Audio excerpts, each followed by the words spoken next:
À cet âge, l'enfant apprend à partir des différents sens qu'il a, les 5 sens, le contact humain, les voix réelles et les expressions de visage.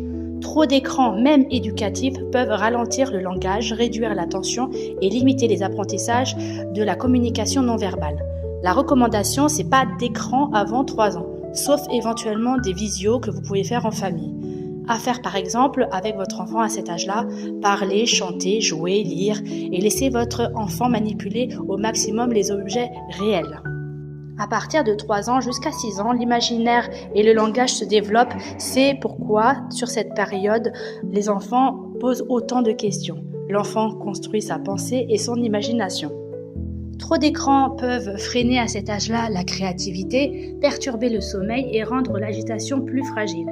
La recommandation, c'est un maximum d'1 heure par jour avec des contenus adaptés à regarder ensemble.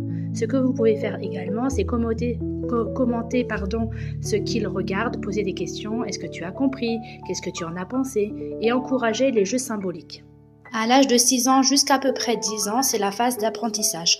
L'enfant apprend à lire, à écrire et à raisonner.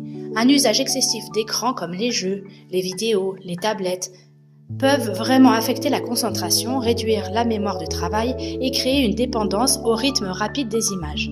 La recommandation, c'est pas d'écran avant l'école ou pendant les devoirs et un maximum d'1 heure et demie par jour. À faire avec votre enfant, c'est encourager la lecture, les activités manuelles, les jeux de société et instaurer des moments sans écran en famille.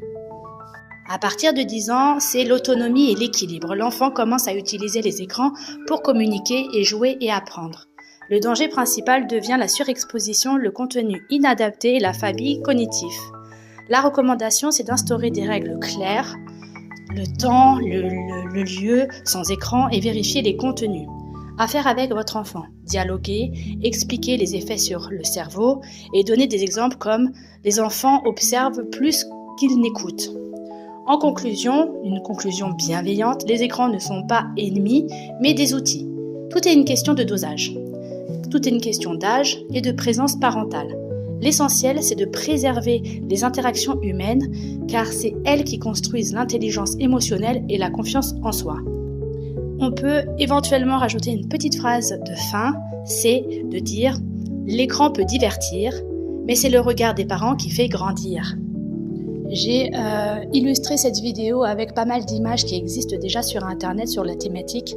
En tout cas, si vous avez d'autres questions, n'hésitez pas à commenter, n'hésitez pas à partager et n'hésitez pas non plus à me dire s'il y a d'autres thématiques qui vous intéressent. Merci de m'avoir écouté, à bientôt.